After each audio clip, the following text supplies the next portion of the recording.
Picture this: a peaceful afternoon in Denver's Washington Park. A black woman sits on a bench, lost in a book, until two cops roll up, their eyes locked on her like she's a threat. They demand her ID, tempers flare, and next thing you know, she's in cuffs, hauled off in front of a stunned crowd. Just another day of injustice, right? Wrong, because this woman, Nia Coleman, isn't who they think. What starts with a wrongful arrest ends with her holding the gavel, presiding over the very officers who thought they'd won. How does she go from a park bench to the judge's bench, turning their own game against them? This is a story of grit, revenge, and a twist so wild you'll be picking your jaw off the floor. Stick around to see how one woman's fight flips the script on a broken system. And trust me, you won't see the ending coming.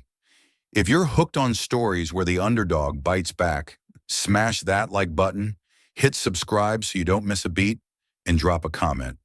Do you think justice really gets the last word? Let's find out, right now.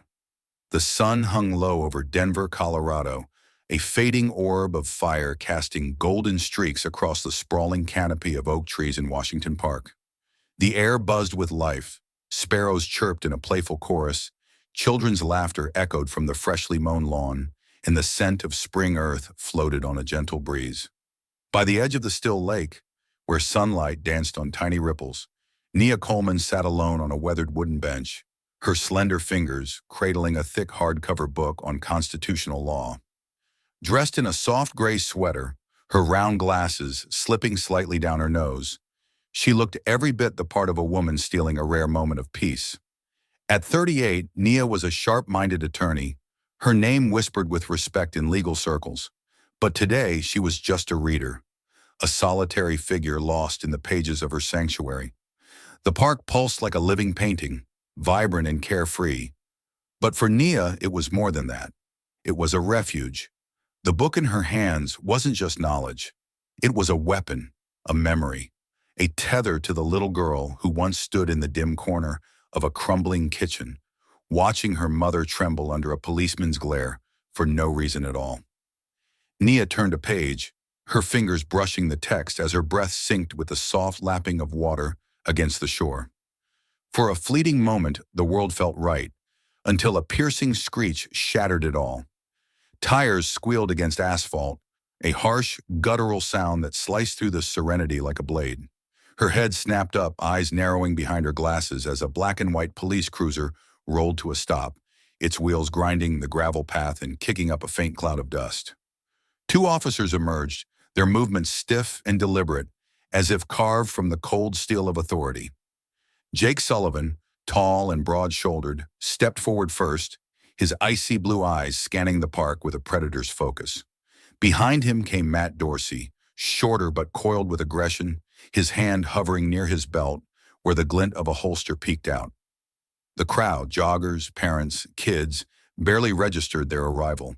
But Nia felt it instantly. The shift in the air, the weight of their presence pressing down like an unseen storm. Their boots crunched against the ground as they approached, their gazes locking onto her, the only person sitting alone, a solitary figure framed against the shimmering lake. "Ma'am," Sullivan called out, his voice clipped and heavy with suspicion. "What are you doing here?" Nia looked up from her book, her calm unshaken, though a flicker of something, curiosity, perhaps annoyance, danced in her dark eyes. "Reading," she replied simply, lifting the book slightly as if it were explanation enough. "Is that a problem?" Her tone was even, measured, but beneath it simmered a quiet defiance, a spark waiting to catch fire. Dorsey stepped closer, his lips curling into a faint smirk.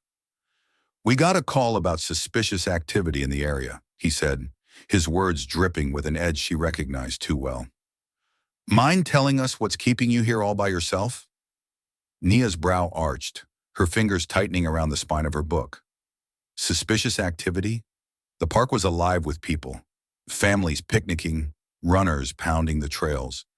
Yet their eyes had found her, singled her out like a mark on a map. She exhaled slowly, her pulse quickening, but her face a mask of composure. "I'm enjoying the afternoon," she said, her voice steady as stone. "Last I checked, that's not a crime." Sullivan tilted his head, his stare drilling into her. "We'll need to see some ID," he demanded, his tone leaving no room for negotiation. The air thickened, the hum of the park fading into a distant murmur as a few onlookers turned their heads, sensing the brewing tension. Nia's lips parted slightly, a question forming. But before she could speak, Dorsey leaned in, his shadow falling across her like a dark veil. "It's routine," he snapped, though his eyes said otherwise. Cold, calculating, daring her to push back. For a moment, silence stretched between them, taut and electric. Nia's mind raced, not with fear, but with something sharper, something honed by years of fighting battles others couldn't see. She knew this game, had lived it before, but this time felt different. There was a weight to their scrutiny, a hint of something unspoken, as if they knew more than they let on, or perhaps didn't know enough. Her fingers brushed the edge of her book, a lifeline to the woman she'd become, and in that split second, she made a choice. This wasn't the end of her story, it was the beginning of theirs. What they didn't know, what no one could guess, was that the woman they'd cornered on this quiet bench held a secret that would soon turn their world upside down. The spring breeze carried a faint chill as it swept through Washington Park, tugging at the pages of Nia Coleman's book, where she sat on that weathered bench. Officer Jake Sullivan's shadow stretched across her, his demand for her ID hanging in the air like a loaded gun. Beside him, Officer Matt Dorsey shifted his weight, his hand resting near his belt, a smirk playing at the corner of his mouth as if he enjoyed the tension coiling tighter by the second. The park's rhythm faltered. Kids paused their games, a jogger slowed to a walk, and a teenage boy in a faded hoodie slipped his phone out, his thumb brushing the screen. Nia felt the weight of their stares, but it was Sullivan's cold blue eyes that pinned her in place, daring her to push back. She didn't blink. "I'd like to know why you need it," she said, her voice calm but edged with steel, each syllable measured like she was cross-examining a witness. She tilted her head, her glasses glinting in the fading sunlight, and caught a flicker of annoyance in Sullivan's gaze, a crack in his stony facade. Dorsey stepped closer, gravel crunching under his boots, his breath sharp with the tang of stale coffee. "Don't play smart with us," he snapped, his fingers twitching near the cuffs on his belt. "We're doing our job here. You got an issue with that?" Nia's pulse ticked up, a steady drumbeat under her cool exterior. She knew this script, had seen it unfold in her old neighborhood, heard it in her mother's shaky voice years ago when a cop demanded answers for nothing at all. "Your job," she said, letting the words linger like a challenge, "doesn't mean you can hassle someone minding their own business in a public park." She lifted her book slightly. Constitutional Law, its title a quiet jab, and the crowd's murmurs grew, a mix of curiosity and discomfort rippling through the onlookers. Sullivan's jaw clenched, a faint tick pulsing under his cheek. "We got a call," he said, his tone flat but laced with something harder. "Someone matching your description. Alone, acting suspicious." That's reason enough. Suspicious. The word landed like a punch, dragging up memories of her brother patted down for carrying a soda, her mom questioned for daring to exist. Nia's fingers tightened around the book's spine, her nails biting into the leather, but she kept her cool. "I'm a black woman reading a book," she said, her eyes locked on his. "What's suspicious about that, officer?" A hush fell, thick and tense, the crowd holding its breath. Dorsey let out a short, barking laugh, like he couldn't believe her guts. "You want to lecture us on law? Fine. Show us the ID or we've got a problem." His hands settled fully on his cuffs now, a deliberate move that sent a ripple through the bystanders. A few gasps, a muttered, "What the hell?" The kid with the phone edged closer, the red dot on his screen blinking like a tiny heartbeat. Nia caught it from the corner of her eye. Good, she thought. Let them see every damn second. "I'm not breaking any laws," she said, her voice rising just enough to carry over the growing buzz. "If you've got probable cause, name it. Otherwise, I'm not handing over a thing." She knew her rights cold, years in law school, countless cases defending the defenseless, and she wielded them like a blade. Sullivan's eyes narrowed, his patience fraying. "We don't need a dissertation," he said, stepping closer, his shadow swallowing her. Just show us the ID. Nia exhaled slowly, weighing her move. She could stand her ground, risk escalation, or comply and fight another day. But this wasn't about giving in. It was about making them show their hand. All right, she said, her tone even as she reached into her bag, slow and deliberate, pulling out her wallet. Here. She flipped it open, sliding her driver's license free, but as she extended it toward Sullivan, her fingers brushed the edge of the wallet, and it shifted slightly in her grip. A small, innocent twitch. Sullivan pounced. "What's that?" he barked, his hands shooting out to grab her wrist, yanking her up from the bench. The wallet hit the ground, her book tumbling after it, pages splaying open on the grass. "You're moving funny. Hiding something?" His voice boomed, a performance for the crowd now fully hooked. Nia stumbled, her sneakers skidding on the dirt, shock flashing across her face. "Hiding something?" she snapped, her calm cracking. "It's a wallet!" But logic didn't matter. Sullivan had his excuse. "You're resisting," he growled, twisting her arm behind her back as Dorsey swooped in, wrenching the other. The cold snap of cuffs bit into her wrists, the metal digging deep, and the crowd erupted. Shouts, gasps, a woman yelling, "She didn't do anything!" The kid with the phone stepped forward, his lens steady, capturing every angle as Nia's heart slammed against her ribs. She twisted her head, locking eyes with him, wide-eyed, scared, but determined. She gave a tiny nod, a silent plea. "Keep rolling." Sullivan shoved her toward the cruiser, his grip bruising, while Dorsey barked at the onlookers. "Back off, folks! Nothing to see here!"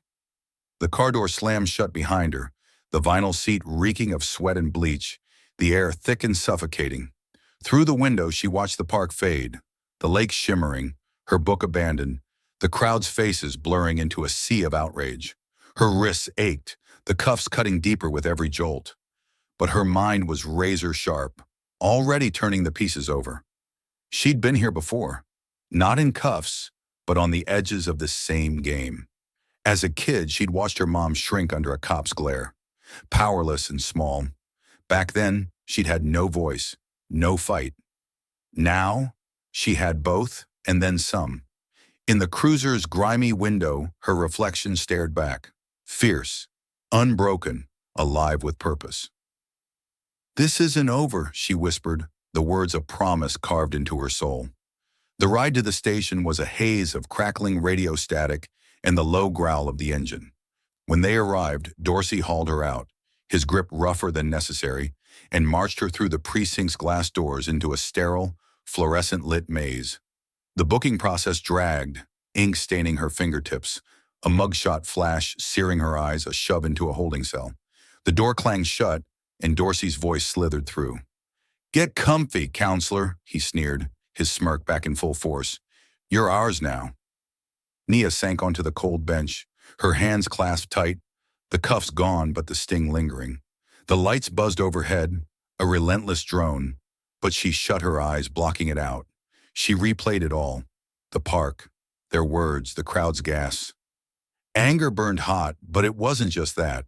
It was fuel, sparking every nerve, waking the fighter inside her. They thought they'd won, thought they'd stripped her down to a number on a form. They were dead wrong, because Nia Coleman wasn't just a lawyer, she was a storm waiting to break, and this was only the first gust. The heavy steel door of the precinct groaned shut behind Nia Coleman as she stepped into the Denver night, the chill biting at her cheeks after hours trapped under the glare of fluorescent lights. Her wrists still stung, faint welts blooming where the cuffs had dug in, but she stood tall, her chin lifted against the weight of the day. Marissa, her fierce, fast-talking colleague with a buzz cut and a perpetually skeptical squint, leaned against her battered Honda, the engine rumbling under a flickering street lamp. "Nia," she called, bolting upright, her sneakers scuffing the pavement as she closed the distance. "You good?" "I'm fine," Nia said, though the word felt thin, brittle, like it might snap under scrutiny. She slid into the passenger seat, the familiar scent of worn leather and spilled coffee wrapping around her like a lifeline as Marissa gunned the car away from the station. The city streaked past, neon signs bleeding into the dark, late-night wanderers shuffling along sidewalks. But Nia's mind was locked on the park. Sullivan's grip, Dorsey's sneer, the cold snap of metal on her skin. Marissa's sidelong glances burned holes in the silence, her hands tight on the wheel, until Nia finally spoke. "I'm not letting this slide," she said, her voice cutting through the low hum of the engine, like a blade through silk. "Not this time." Marissa's lips twitched into a grim, approving grin. "Damn right. What's the move?" Nia leaned back, her glasses fogging briefly as she exhaled.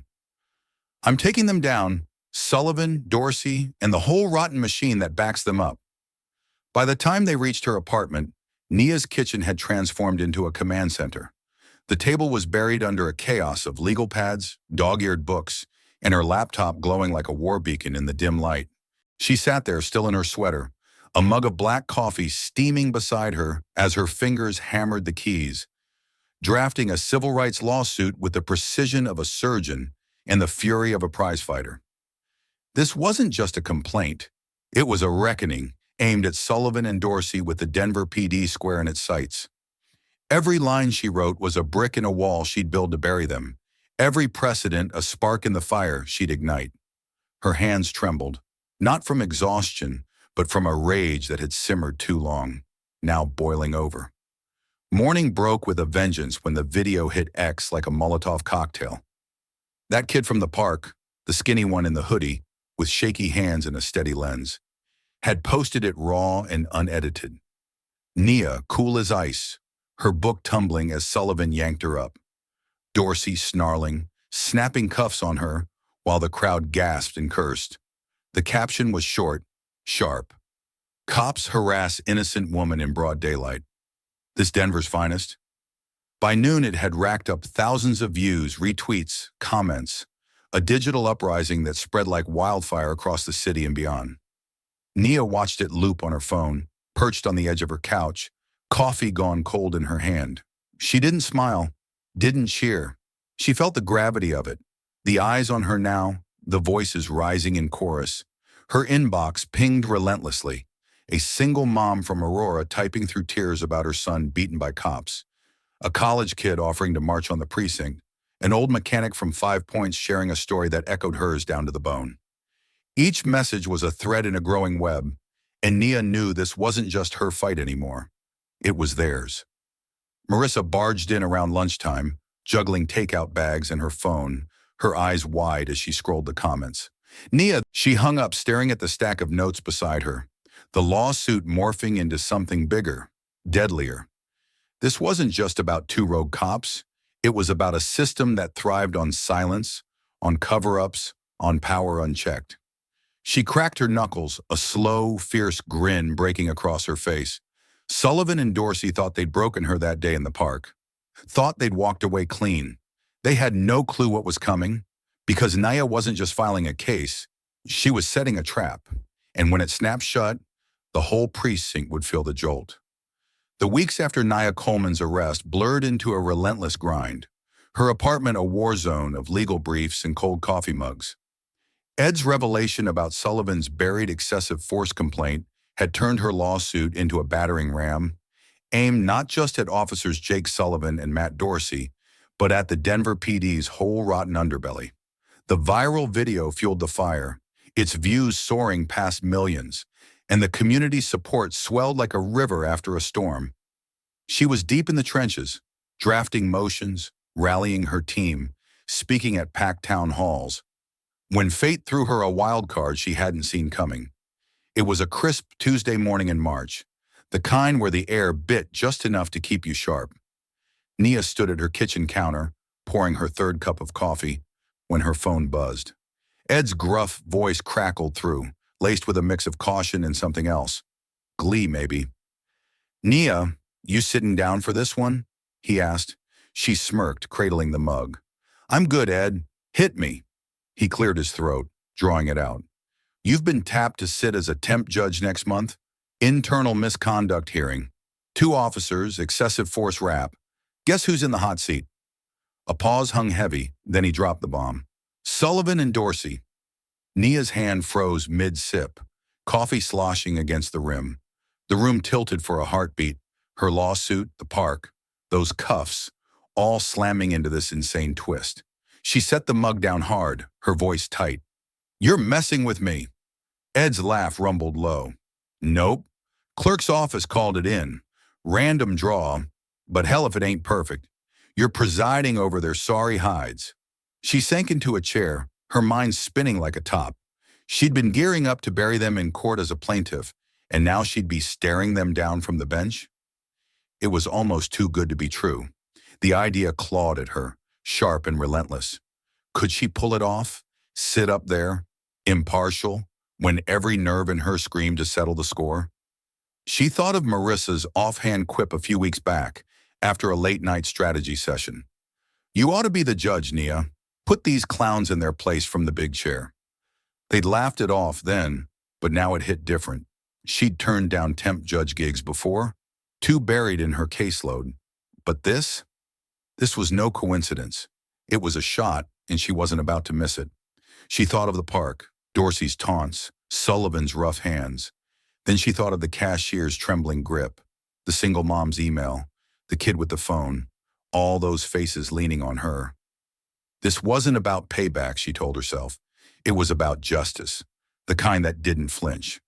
"All right, Ed," she said, her voice steadying. "I'm in." The courtroom hummed with restless energy on hearing day, a low buzz rolling through the packed gallery.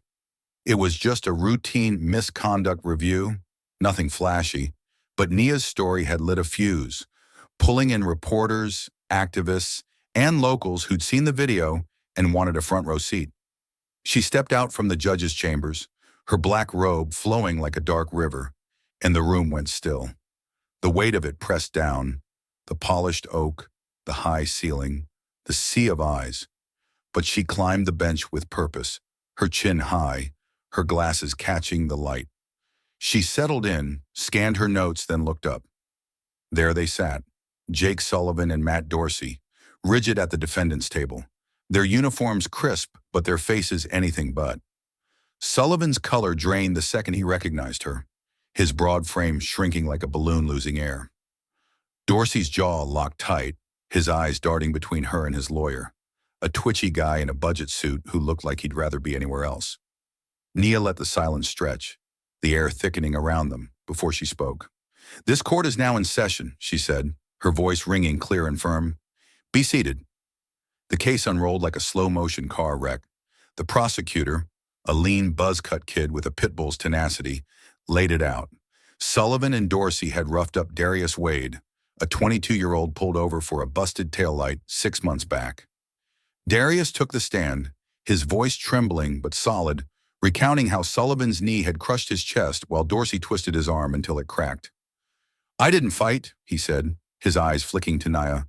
"I kept saying I'd comply, but they just kept going." The gallery bristled, a wave of unease rolling through. Nia scribbled notes, her face a mask. But inside it was chaos. Darius's story echoing her own, that day in the park replaying like a bad dream. She caught Sullivan's glance, quick and furtive, his swagger crumbling into something raw. Dorsey stared straight ahead, his hands fidgeting, unraveling one twitch at a time. The defense flailed. Sullivan claiming Darius seemed aggressive, Dorsey swearing he'd reach for something. But their story buckled under the prosecutor's grilling. Then came the twist that flipped the table. Mid-hearing, the defense lawyer, sweat beading on his brow, stumbled into a Hail Mary. "Your Honor," he said, voice shaky, "we've got new evidence. Dash cam footage from the stop. It, got misplaced earlier." He slid a USB across the table, his fingers trembling like he'd just handed over a live grenade. Nia's brow arched, her tone dry as dust. "Misplaced?" She leaned forward, pinning him with a look. "Let's see it." The clerk plugged it in, and the screen flickered alive. The footage rolled. Sullivan and Dorsey yelling at Darius, his hands up, voice pleading. Then Dorsey leaned into the car, his face twisted in a snarl. "Keep filming those protests, punk, and you'll get worse than this," he spat, the words crystal clear on the mic. The gallery sucked in a collective breath, shock rippling out like a stone in still water. Nia's pen froze, her pulse spiking as the pieces snapped together. Protests, filming, the kid in the park. This wasn't a one-off. It was a thread in a bigger web. Sullivan spun toward Dorsey, his eyes blazing. "You dumbass," he hissed, loud enough for the front row to catch. The lawyer's face went ashen, stammering to recover, but the cat was out of the bag. Nia cut through the noise. "Counselor, explain why this was misplaced," she said, her voice sharp as a blade. He fumbled, incoherent, and she waved him off. "Recess, 10 minutes." Her gavel cracked down, sharp and final. In her chambers, Nia paced, the robes swishing around her legs. That footage wasn't just evidence. It was a revelation, tying Dorsey's brutality to her own run-in, to every voice silenced by a badge. She could feel the stakes shifting. This wasn't just about Darius or her anymore. It was about cracking the system wide open. When she returned, her face was stone, but her resolve was forged steel. The hearing roared back to life, the prosecutor tearing into the footage, shredding Sullivan and Dorsey's defenses until they were scraps. Sullivan testified, his voice cracking as he mumbled, "I didn't know he'd say that. I thought we were in control." Dorsey stayed mute, his fire snuffed out, a man staring into the abyss. The defense's closing was a weak plea, but the prosecutors landed like a sledgehammer. "This isn't a slip-up, Your Honor. It's a pattern. Power abused, truth buried. It stops now." Nia adjourned to deliberate, retreating to her chambers with the case spinning in her head. She ruled an hour later, the courtroom stuffed to bursting. "Officers Sullivan and Dorsey," she began, her voice steady as a judge's oath. "You're suspended without pay, pending retraining. Your records will carry this, permanently." Murmurs swelled, but she pressed on. "And I'm ordering an internal audit of the Denver PD's disciplinary files. This court won't abide a system that hides its sins." Her gavel struck, a thunderclap of finality. The gallery exploded. Cheers, gasps, scattered sobs. Sullivan slumped, hands over his face, while Dorsey sat hollow-eyed, a shell. Nia gathered her notes, composure intact, but as she stood, Sullivan's voice broke through. "Your Honor," he said, barely audible, "I'm sorry." She paused, her gaze cold. "Prove it," she said, and walked out. The sharp crack of Nia Coleman's gavel still rang in her ears as she stepped down from the bench, her black robe trailing behind her like a shadow of the justice she'd just delivered. Outside, the Denver sun dipped low, painting the courthouse steps in hues of gold and amber, its warmth a stark contrast to the cold fury she'd carried for weeks. The crowd below buzzed with raw energy. Reporters shoved mics forward, cameras flashed like lightning, and a throng of activists hoisted signs scrawled with, "Justice now and no more silence." Nia paused at the top, her breath catching as she took it in. A sea of faces, young kids with wide eyes, gray-haired elders leaning on canes, all looking up at her with something she hadn't dared hope for. Belief. She just dropped the hammer on Sullivan and Dorsey, suspension without pay, a permanent blot on their records, and an audit to rip the lid off the Denver PD's dirty laundry. The weight of it clung to her, heavier than the robe she'd peeled off in her chambers. As she descended the steps, the crowd parted, their cheers swelling into a roar that swallowed the city's hum. A teenage girl in a hoodie darted forward, her braids swinging, tears streaking her face. "You did it," she said, grabbing Nia's hand with a grip that shook. "You made them listen, for once." Nia squeezed back, her voice low but firm. "We made them listen, and we're not stopping here." Sullivan's apology echoed in her head, those quiet, fractured words as she'd left the courtroom. "I'm sorry," he'd said, his head bowed, a flicker of shame breaking through the mask he'd worn that day in the park. She'd stared him down, her eyes like ice. "Prove it," she'd shot back because she'd heard too many empty promises in her life. Her mom's pleas ignored, her brother's cries brushed off. Now, standing among the people, she wondered if Sullivan would step up, if he'd face the truth she'd forced into the light, or if he'd slink back into the system's embrace. Either way, she wasn't holding her breath. That night, Nia didn't retreat to her apartment's war room of legal pads and stale coffee. Instead, she drove to a community center in 5 Points, its chipped paint and buzzing lights a far cry from the precinct's sterile chill. She called the meeting herself, a rallying cry for anyone who'd felt the sting of a badge and wanted to fight back. The room filled fast, the cashier with gray-streaked hair, her hands still trembling with gratitude. The single mom from Aurora, her eyes fierce with resolve. The kid from the park, his phone tucked in his pocket but his gaze steady. Nia stood at the front, no robe, no gavel, just a woman in a sweater and jeans, her glasses slipping as she faced them. "Justice isn't one gavel strike," she said, her voice rising above the hum of the crowd. "It's not a single win, a single case. It's us, standing up, pushing back, every single day until the cracks in this system break wide open." She paused, her eyes sweeping the room, locking with theirs. "I'm starting a fund, legal aid for anyone who's been where I was, where Darius was, where too many of us have been. We're not just surviving this fight, we're winning it, together." The room erupted, applause crashing like a storm breaking, and Nia felt a smile tug at her lips. Small, fierce, real. As the cheers faded, an older man shuffled forward, his hands gnarled from decades of labor, his eyes glistening. "My daughter," he said, his voice breaking like dry twigs. "She didn't come home one night. Cops said she resisted. Never got her day in court." He gripped Nia's arm, his touch frail but urgent. "You're doing this for her, right?" Nia's throat closed up, but she nodded, covering his hand with hers. "I promise," she whispered, the words of vow, to him, to her mom, to every soul the system had crushed. Later, alone in the quiet of her car, Nia pulled her wallet from her bag. Tucked behind her ID was a faded photo. Her mom, smiling in a sundress, the edges worn from years of being carried. She traced the outline, her voice barely audible. "I did it, Ma, for you." Her eyes stung, but she blinked it back, letting the moment settle.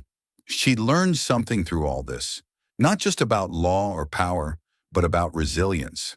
Justice wasn't a gift handed down. It was a fire you stoked, a burden you shared, a lesson carved from pain into purpose.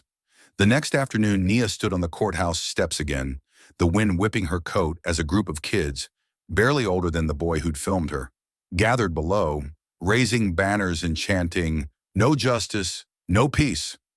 Her book on constitutional law rested in her hands, its pages battered but unyielding, a mirror of the woman holding it. She watched them, her chest tight with something new. Hope, maybe, or the ghost of a fight she'd only begun.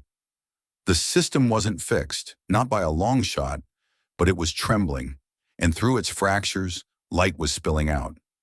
Sullivan's apology, Dorsey's silence, the audit she'd demanded, they were pieces of a bigger puzzle, one she'd keep working till it fit. But the real lesson hit her as she stood there, the chants ringing in her ears. Change didn't come from one person, one ruling, one moment. It came from the collective, the voices that refused to fade, the hands that held each other up. She'd started this for herself, for her mom, but it had grown into something more, a movement, a promise that justice wasn't just a word, but a fight worth every scar. As the sun dipped below the skyline, Nia tucked the book under her arm and stepped into the crowd, their energy wrapping around her like a shield. She didn't know if Sullivan would prove as sorry or if the audit would unearth the rot she knew was there. But she knew this. Every step forward was a lesson in power, not the kind wielded with a badge or a gavel, but the kind built by people who wouldn't quit. And that, she thought, was the kind of justice worth teaching the world.